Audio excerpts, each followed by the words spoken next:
The Haitian gang that kidnapped 17 missionaries is now demanding $17 million for their release. That's according to the country's justice minister. The justice minister also says that Haitian police negotiators and the FBI are advising the missionary group on how to proceed. Negotiating with them would certainly not be an option, but of course they have to tread carefully. It would be very unfortunate for the $17 million to be paid, because that would only reinforce the gang and that would only finance further kidnapping. The missionaries are affiliated with the Ohio-based Christian Aid Ministries. It says that the abducted group is made of up to 5 men, 7 women, and 5 children. Kidnapping in Haiti is not new. However, those familiar with the country say that it may be spiraling out of control since the country is in chaos. Many American missionaries are now encouraged to stay home and stay safe. News 8's multicultural reporter Katira Winfrey joins us with that story. Katira. Phil and Alexis, Solid Word Bible Church in Indianapolis has been sending missionaries to Haiti for over 20 years. They say the $17 million ransom is abnormally high, but there's no government or strong police to stop it. And the fear is so great, many rarely leave their homes, and when they do, they make sure they're back before nightfall. Chaos is the simple way of describing what's been happening in Haiti.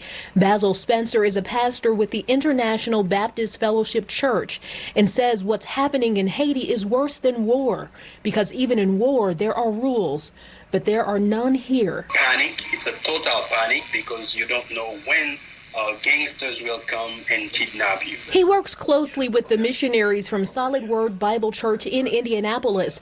Curtis McManus says they've been providing medical mission aid in Haiti for 20 years. But with Haiti being rocked by a global pandemic, earthquake, tropical storm, and presidential assassination, that mission work is on pause. This does not spell the end of the work.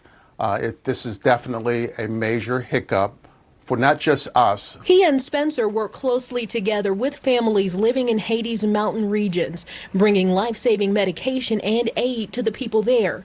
In years past, the mountains were considered safe. It's no longer safe because they still kidnap people in the mountain and everywhere.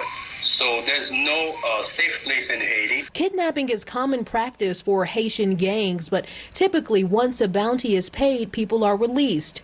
But with a fallen government and not so solid police force, there is concern about just how bad things can get, especially for foreigners. Once they discover that you are American or Canadian or non-Haitian, there's a greater likeliness that they would get a lot more money. So from a bounty standpoint, that's the target. And Solid Word Bible Church representatives say they aren't able to go to Haiti personally for mission work. However, they are making plans to send aid to their Haitian partners so they can send that vital medication into the communities. Reporting in the studio, I'm Wish TV News 8's multicultural reporter, Katira Winfrey.